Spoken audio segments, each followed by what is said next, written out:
হ্যাঁ পাইছি। শুরু করবো। প্রিয় সাংবাদিক বন্ধুগণ, আপনারা জানেন 2024 সালের 5ই আগস্টে অভ্যুত্থান পরবর্তী বাংলাদেশে যখন ফেসিবাদ মুক্ত পরিবেশে নতুন পরিস্থিতি তৈরি হলো, মানুষের মধ্যে নতুন দেশ গড়ার জন্য যে স্বপ্ন তৈরি হয়েছিল, সেই স্বপ্ন বাস্তবায়নের জন্য ইসলামী আন্দোলন বাংলাদেশের মতো আমির পীর সাহেব চরমোনাই বাংলাদেশের সকল ইসলামপন্থী শক্তিকে ঐক্যবদ্ধ করার জন্য উদ্যোগ গ্রহণ করেন। পরবর্তীতে তিনি ইসলামপন্থী ভোট যাতে এক বাক্সে আসে, প্রত্যেক আসনে যাতে ইসলামপন্থীদের একজন ক্যান্ডিডেট থাকে, সেই জন্য এক বাক্স পলিসি ঘোষণা করে।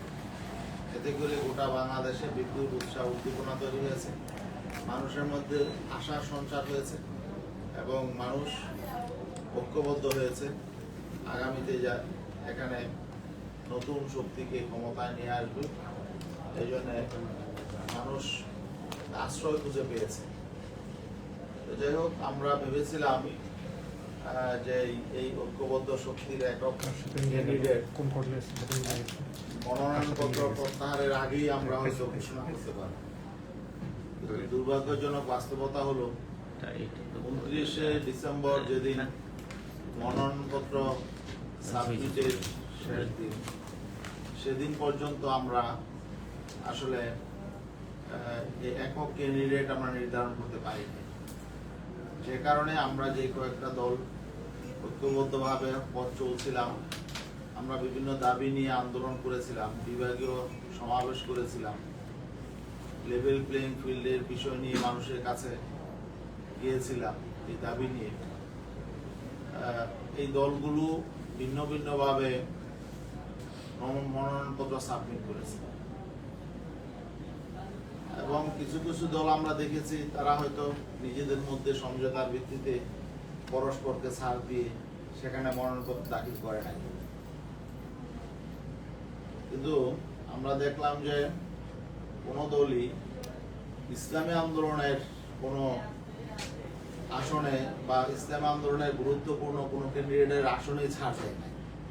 তো যাই হোক, এটা আসলে যেহেতু এককভাবে সিদ্ধান্ত হয় নাই, চূড়ান্ত প্রার্থী তালিকা ঠিক হয় নাই, এই জন্য বিষয়টা আমরা স্বাভাবিকভাবে নিয়েছিলাম এবং আমরা ভেবেছিলাম যে সবাই মনোনয়নপত্র সাবমিট করেছে, প্রত্যাহারের আগে হয়তো আমরা সব ঠিক করে ফেলতে পারবো। কিন্তু গতকাল পর্যন্ত আমরা সেটা পারি নাই। উদ্ভূত পরিস্থিতি নিয়ে আমরা মনে করেছি যে আমাদের গোটা বাংলাদেশের আমাদের জনশক্তি আছে, সেখানে আমাদের জেলা সভাপতি, সেক্রেটারি, আমাদের দলীয় মনোনীত ক্যান্ডিডেট এবং আমাদের মজলিস শুরা, মজলিস আমেলা, প্রেসিডিয়ামের মেম্বার, উপদেষ্টা পরিষদ, আমাদের সকলকে নিয়ে আমরা গত রাত 12টা পর্যন্ত আমরা এই পরিস্থিতি নিয়ে আমরা আলোচনা করেছি, সকলের মতামত নিয়েছি। আমরা মাঠের অবস্থা কি, কোথায় কি অবস্থা, সেই বিষয়গুলো নিয়ে আমরা তথ্য নিয়েছি, ক্যান্ডিডেটদের কথা আমরা শুনেছি, মজলিস শুরার মেম্বারদের মতামত আমরা শুনেছি, উপদেষ্টাদের কথা আমরা শুনেছি এবং সেখানে প্রায় 6-7 ঘন্টা ব্যাপী আমাদের দীর্ঘ আলোচনা হয়েছে। তো সেই বিষয়গুলো নিয়ে আজকে আমাদের মজলিস আমেলার গুরুত্বপূর্ণ মিটিং ছিল। আমাদের এই মজলিস আমেলার মিটিং একটু আগে শেষ হয়েছে, সেই বক্তব্য দিয়ে আমাদের বিশ্লেষণ হয়েছে। সর্বশেষ আমাদের নির্বাচনী পরিস্থিতি এবং আমাদের অন্যান্য সহযোগী সংগঠনগুলোর সাথে আমাদের আচরণ, তাদের অবস্থা, সবগুলো নিয়ে আমাদের কথাবার্তা হয়েছে, আলোচনা হয়েছে। তো এখন আমরা অন্যান্য সমমনা আমাদের যে রাজনৈতিক দল যাদেরকে নিয়ে আমরা পথ চলা শুরু করেছিলাম, তাদের সাথে আমরা পরস্পর যোগাযোগ করছি, আমাদের আলোচনা চলমান আছে। আমরা চাচ্ছি যে মানুষের মধ্যে যে আগ্রহ তৈরি হয়েছিল, যে প্রত্যাশা তৈরি হয়েছে, ওয়ান বক্স পলিসির যে প্রবক্তা পীর সাহেব চরমোনাই এবং ঐক্যের বলা চলে প্রধান উদ্যোক্তাই তিনি, তার এই নীতি পলিসির আলোকে আগামীতে কিভাবে আমরা নির্বাচনে অংশ নিতে পারবো, মানুষের সমর্থন কিভাবে আদায় করতে পারবো, মানুষের প্রত্যাশা কিভাবে বাস্তবায়ন করতে পারবো, এটা নিয়ে আমরা এখনো পর্যন্ত আলাপ আলোচনা চালিয়ে যাচ্ছি। তা আমরা আশা করি আপনাদেরকে আনুষ্ঠানিকভাবে 2-1 দিনের মধ্যেই আমরা চূড়ান্ত কিছু ঘোষণা করতে পারবো। এখনো আমরা আলাপ আলোচনা চালিয়ে যাচ্ছি। আমরা আশা করি ইনশাল্লাহ একটা পর্যায়ে আমরা পৌঁছতে পারবো, আশা করি ইনশাল্লাহ আগামী 1-2 দিনের মধ্যে, এবং আনুষ্ঠানিকভাবে আমরা ইনশাল্লাহ আমাদের নির্বাচনটা আমরা কিভাবে করব এবং ওয়ান বক্স পলিসি কিভাবে বাস্তবায়িত হবে এই বিষয়টা, এটা রূপরেখাটা আমরা আগামী 2-1 দিনের মধ্যে আমরা ইনশাল্লাহ আপনাদেরকে আনুষ্ঠানিকভাবে জানিয়ে দেবো ইনশাল্লাহ। ধন্যবাদ। গাজী ভাই, বিভিন্ন সোশ্যাল মিডিয়া এবং গণমাধ্যমেও ইতিমধ্যে আজকে দুপুর থেকে অলরেডি নিউজ হয়েছে যে আপনারা জোটে থাকছেন না। তো আমি সরাসরি আসলে জিজ্ঞেস করতে চাই আপনার কাছে যে এই যে 12 দলীয় বা 11 দলীয় জোট যেটাই বলা, এই জোটে কি আপনারা আছেন না নিজেরা বের হয়ে গেছেন বা অন্য কাউকে বের করে দিয়েছেন? না, আমরা সেভাবে বলতে চাই না। আমরা তো এটার উদ্যোক্তা, তাই না? আমাদের শক্তি সামর্থ্য কি এটা আমরাও জানি, দেশের মানুষও জানে।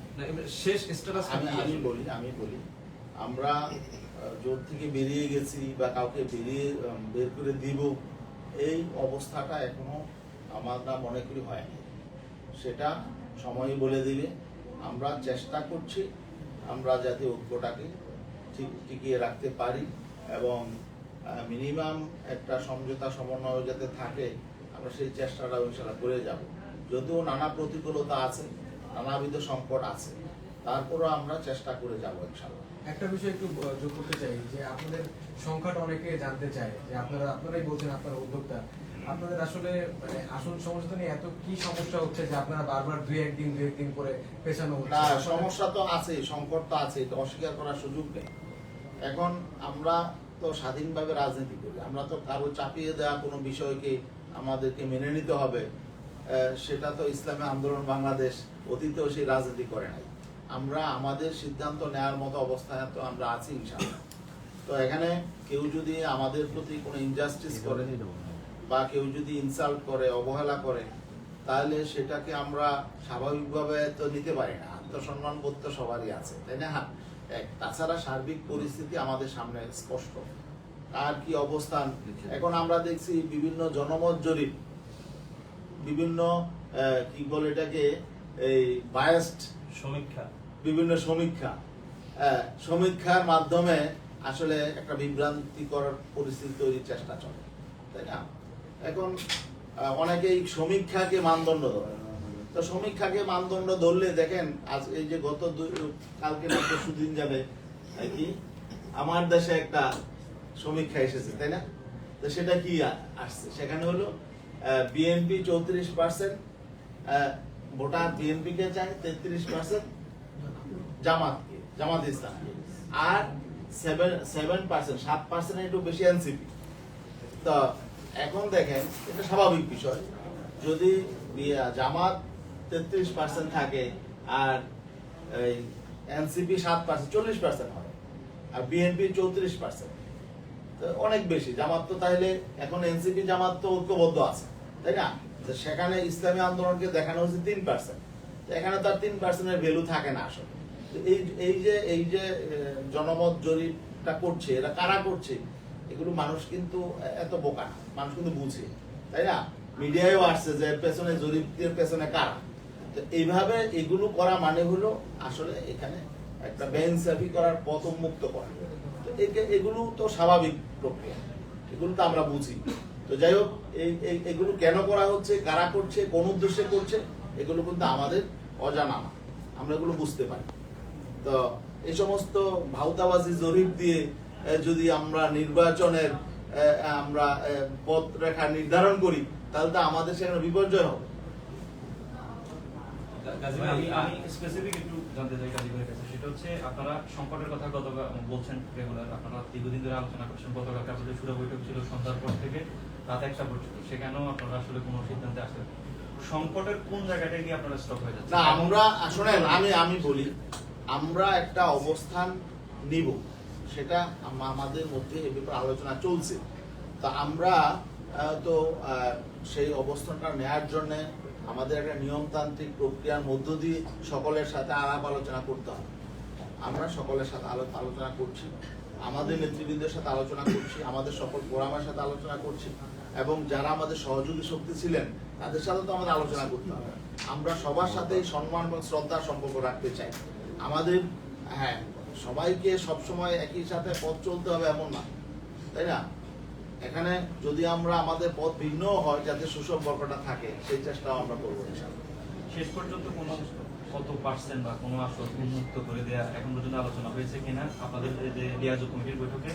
এবং যেমনটা সোশ্যাল মিডিয়া বলেন, বিভিন্ন জায়গায় আলোচনা হচ্ছে যে কিছু আসনে ঢাকা 11, খুলনা 5, এরকম আসনগুলো নিয়ে আপনাদের একটা সংকট তৈরি হয়েছে। বরিশাল 5 নিয়ে আলোচনা এসেছে। প্রধানমন্ত্রিত্ব নিয়েও আগে থেকে আলোচনা হতে পারে কিনা, এই ধরনের বিষয়গুলো আসে, বিষয়গুলো একটু না, আসলে এখানে মূল বিষয়টা হলো যে আমরা চেয়েছিলাম পারস্পরিক শ্রদ্ধা সম্মানের ভিত্তিতে আমরা আগাম। এটা তো একটা সমঝোতার বিষয় ছিল। সমঝোতা মানে হলো এখানে কেউ কারো উপর ডমিনেট করবে না, তাই না? কেউ কারো উপর চাপ প্রয়োগ করবে না। এখন সেই পরিবেশটা যদি থাকতো, আসন কম বেশি এটা বড় কোনো সমস্যা আমার মনে হয় এখানে থাকতো। আমরা যদি একে অপরকে ভালোভাবে বুঝতে পারতাম, আমরা যদি একে অপরের প্রতি শ্রদ্ধাশীল থাকতে পারতাম, তাহলে এখানে আসনটা খুব বড় একটা ফ্যাক্টর না। এখন উপর থেকে তৃণমূল পর্যায়ে দেখেন, এখানে খোলামেলা বলা প্রয়োজন। বাংলাদেশে 300 আসন, আজকে আমরা কি দেখছি? 300 আসনে দেখছি একটা সংগঠন মনে প্রচার করছে যে আমাদের এখান থেকে এমপি ক্যান্ডিডেট জোট থেকে হয়ে গেছে, প্রচারণা চালাচ্ছে। আমাদের গতকালকে সুরার অধিবেশনে আমাদের 300 আমাদের ক্যান্ডিডেট সবাই বলছেন সকল আসনে যে একটা দলের ক্যান্ডিডেটরা প্রচারণা চালাচ্ছে যে তারা জোট থেকে 12 দলীয় জোটের তারা ক্যান্ডিডেট, এবং মিষ্টি বিলাচ্ছে, বিভিন্ন প্রচারণা চালাচ্ছে। এখন এটা তো হলো একটা দলের ক্যান্ডিডেট বা তাদের ওখানকার লোকাল দায়িত্বশীল, এরা যদি মিথ্যাচার করে তো এদের সাথে সামনে চলাটা তো একটু কষ্টকর হয়। আমরা এগুলো বলছি কিন্তু যে আসলে এইগুলো একটা সংকট। তো এখন ঘটনা হলো যে এটা আমাদের তো এখনো 12 দলীয় ক্যান্ডিডেট ফিক্সড হয় নাই, প্রচারণা চালার তো পরের কথা, এখন তো নির্ধারণই হয় নাই। সেই জায়গায় কিন্তু সারা দেশে এইভাবে হয়ে গেছে। আরো এক সপ্তাহ আগের থেকে অনেক জায়গায় প্রচারণা শুরু হয়ে গেছে। সে জায়গায় আমরা দেখছি যে সারা বাংলাদেশে একটা আসনও ইসলাম আন্দোলনের নাই। 12 দলীয় জোটে ইসলাম আন্দোলন যে একটা সংগঠন, সেখানে ইসলাম আন্দোলনের কোনো আসন থাকে না, সব জায়গায় প্রচারণা শুরু হয়ে যাচ্ছে এইভাবে। তো যাই হোক, তারপরেও আমরা সবকিছু রিয়েলাইজেশন করছি। এখানে আমাদের অবস্থান আশা করি আমরা আনুষ্ঠানিকভাবে তুলে ধরবো। আমরা অযৌক্তিক কোনো বিষয় নিয়ে আমরা এখানে আমাদের অবস্থান থাকবে না। আমরা যৌক্তিকভাবেই আমরা ইনশাল্লাহ আমাদের নির্বাচনী যাত্রাটা শুরু করবো আশা করি ইনশাল্লাহ। এবং আমাদের যারা সহযোগী আছেন, আমাদের প্রতি যাদের শ্রদ্ধা আছে, ভালোবাসা আছে, তারা আমরা একসাথেই পথ চলবো আশা করি ইনশাল্লাহ। এখানে ভালোবাসা শ্রদ্ধার সম্পর্ক না থাকলে একটা সাথে পথ চলাটা কঠিন হয়ে যায়। আমার একটা প্রশ্ন শেষ, সেটা হচ্ছে আপনাদের জোটের মধ্যে একটা অন্তর্কন্দল, এটা প্রকাশ্য, কিছু নাই। এই অন্তর্কন্দল বা এই দূরত্ব, এই নির্বাচন তো আছেই, আর অল্প কিছু দিন এই সময়টাতে বিরোধী শিবির যারা আছে, বিএনপি অন্যান্য দল, তাদেরকে একটু আলাদা অ্যাডভান্টেজ দিচ্ছে কি? আপনারা এটা মনে করেন কি? না, এটা তো স্বাভাবিক, এটার দায় কি আমাদের? এটা এখানে যদি কেউ অ্যাডভান্টেজ পায় সেটা পাইতে পারে, কারণ রাজনীতি সবসময় একই ধারায় চলে না। এখানে উত্থান পতন হবে, জোয়ার ভাটা হবে, তাই না? কেউ একসময় উৎসাহী হবে, কেউ আবার দেখা যাবে তারাই আবার এক সময় নিরুৎসাহী হয়ে যাবে, তাই না? তো জোয়ার ভাটা তো আছেই, এবং গতি সবসময় একরকম থাকে না। একসময় মধ্যম গতি থাকে, আবার একসময় দ্রুত গতি হয়, স্লথ হয়, সবই হয়। তো আশা করি ইনশাআল্লাহ আমাদের ঐক্যের যেই পাঠাতনটা আমরা তৈরি করেছিলাম সেটা রক্ষার জন্য আমরা চেষ্টা করবো ইনশাআল্লাহ। একটা শেষ করতে চাই, এখনই আপনাদের মানে অন্তর্কন্দ যেভাবে প্রকাশ্যে আসছে, আপনারা যদি এরকম ভাবে ক্ষমতায় যান তাহলে তো অবস্থা আরো খারাপ হয়ে যেতে পারে। আপনি এরকম মনে করেন কিনা? আর এর চেয়ে এককভাবে ইলেকশন করাটা ভালো কিনা আপনারা কি বলবেন? না, সেই বিষয়টা আমরা এখনো পর্যন্ত পরিষ্কার ভাবে আমরা সিদ্ধান্ত নেই নাই, ঠিক আছে? সেটা আমরা আপনাদেরকে জানাবো। আমরা এটা আমরা আপনাদেরকে জানাবো। এই ব্যাপারে আমাদের অনেকের সাথে আমাদের আলোচনা চলছে, কথাবার্তা হচ্ছে। আমরা হুমিজিক্যালি কোনো সিদ্ধান্তে যাব না। আমরা মানে রেশনাল হতে চাই এবং আমরা সবার সাথে আলোচনা করি, সবকিছু বুঝে শুনেই দেশের সামগ্রিক পরিস্থিতি বিশ্লেষণ করেই আমরা ইনশাল্লাহ একটা পথে অগ্রসর হব। কাজী ভাই, ওই আপনার 20 তারিখে হচ্ছে আপনার সব ধরনের মনোনয়ন প্রত্যাহারের লাস্ট ডেট। সেই ক্ষেত্রে সময় আছে আর 19 তারিখ। মানে 4 থেকে 5 দিন। প্রশ্ন হচ্ছে এই যে আপনাদের এই জোটা নিয়ে ব্যাপক আলোচনা তৈরি হয়েছে, কমন যে প্রশ্নটা, এই জোটে আপনারা শেষ পর্যন্ত থাকবেন কিনা? না, আমাদের তো কোনো জোট হয় নাই, আমরা সমঝোতা সমঝোতা, সেই সমঝোতা জোট শেষ পর্যন্ত থাকবেন কিনা? শুনেন, এখানে 20 তারিখ হলো মনোনয়নপত্র প্রত্যাহারের শেষ। নির্বাচন হলো ফেব্রুয়ারি 12 তারিখ, তাই না? ফেব্রুয়ারি 12 তারিখের আগ পর্যন্ত যে কোনো কিছু করতে পারে। ঠিক আছে, ঠিক আছে। আচ্ছা ভাই, আরেকটা আমার প্রশ্ন যেটা হচ্ছে যে আপনি শুরুর যে 5 দল ছিল ইসলামিক দল, সেটা এখান থেকে কি হচ্ছে সেই 5 দল দিয়ে নতুন করে শুরু করতে চান, এটা কোনো ইয়ে আছে কি? না, আমরা আমাদের সাথে অনেকেরই, এই 5 দলের বাইরেও অনেকেরই আমাদের সাথে আলোচনা হচ্ছে, তাই না? 12 দলের মধ্যে যারা আছে এদের সাথে আলোচনা হচ্ছে, এর বাইরেও আরো আলোচনা হচ্ছে বিভিন্ন রাজনৈতিক দলের সাথে আলোচনা হচ্ছে। এখানে তো নির্বাচনের জন্য তো অনেকেই নমিনেশন সাবমিট করেছে, অনেক রাজনৈতিক দল আছে। আমরা অনেকের সাথে আমাদের কথাবার্তা হচ্ছে। নতুন করে আসলে বিএনপির সাথে কোনো আলোচনা হয়েছে কিনা এই দলের বাইরে? বিএনপি তো ফিক্সড করে ফেলেছে তাদের জোট এবং তাদের যে ডিজাইন সেটা তো হয়ে গেছে, তাই না? এখন বিএনপির সাথে দেখেন ওই দিন বাংলাদেশ জামাতে ইসলামীর আমির, তিনি বিএনপি প্রধান জনাব তারেক রহমানের সাথে সাক্ষাৎ করে সেখানে ঘোষণা দিয়ে আসলেন যে তারা সামনে ঐক্যবদ্ধভাবে সরকার গঠন করার জন্য আলোচনা করবে নির্বাচনের পরে। তারপরে জাতীয় সরকারের ব্যাপারে তিনি একটা কথা বলে আসলেন। তারপরে আরেকটা কথা বললেন অত্যন্ত সিগনিফিকেন্ট, যে বেগম খালেদা জিয়া যে ঐক্যের পাটাতন তৈরি করেছিলেন, সেই ঐক্যের পাটাতনের উপরে দাঁড়িয়ে তারা আগামীতে রাষ্ট্র চালাবেন।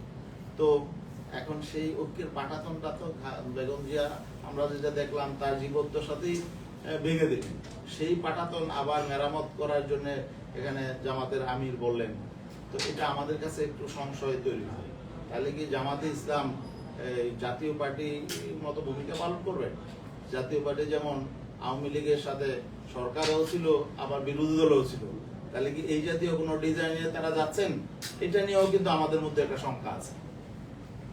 ভাই, আমি আমার প্রশ্ন শেষে করি। আপনি আপনার বক্তব্যের শুরুতে বলছেন যে এক ব্যালট বাক্সে যদি 12 দলীয় 11 দলীয় জোটের আসন সমঝোতা না হয়, তাহলে কি এই এক ব্যালট বাক্সে যেটা কথা বলছেন আমরা ওয়ান বক্স পলিসিতে এখনো আছি, ইনশাআল্লাহ থাকবো, আপনাদেরকে সামনে দেখাবো। এই ওয়ান বক্স পরিস্থিতিতে জামাত থাকবে কিনা? কারণ আপনারা বলতেছেন এটা শেষ পর্যন্ত থাকবে কিনা? না, সেটা জামাত থাকবে কি থাকবে না সেটা তো জামাতের কাছে প্রশ্ন করবেন, সেটা তো আমাদের। আপনারা যদি এটার উদ্যোক্তা তো আপনারা, শেষ পর্যন্ত আপনারা কাউকে নাও রাখতে পারেন, সেই ডিসিশন তো আপনারা। সেদিকে আমরা এত উদ্ধতপূর্ণ কথা আমি বলতে পারবো না, কাউকে রাখবো না এমন, এটা একটা উদ্ধতপূর্ণ কথা। স্থগিত করলেন আজকে সাংবাদিক সম্মেলন স্থগিত করলেন? জি, এই প্রশ্নটা সাংবাদিক সম্মেলনকে আমরা ডাকছি না, জোটের পক্ষ থেকে ডাকা হয়েছে। না, শুনেন, আমি একটা কথা বলি। এখানে একটা প্রসঙ্গ আসছে, সাংবাদিক সম্মেলন আজকে আমরা দেখছি এই ডাকে এই আবার স্থগিত করে। এই ব্যাপারে অফিসিয়ালি আনুষ্ঠানিকভাবে আসলে আমাদের এই জোটগতভাবে কোনো আলোচনা সিদ্ধান্ত হয় না। এটা কেউ হয়তো ডেকেছে এবং তাদের খেয়াল খেয়াল মতো আবার স্থগিত করেছে, এর সাথে আমাদের কোনো সম্পর্ক নেই। আমাদের আমিরের সাথে দেখা করার জন্য সময় চেয়েছেন, একটা পত্রিকায় প্রকাশিত হয়েছে। এগুলো কত কিছু প্রকাশ পাবে এখন। জামাতের আমিরের সাথে সময় চাইবে, এটা আমার জানা নেই, আমার এই বিষয়টা আমার জানা নেই। ভাই বসেন, একটু বসেন, আপনারা কেউ বাহুল্য কথা।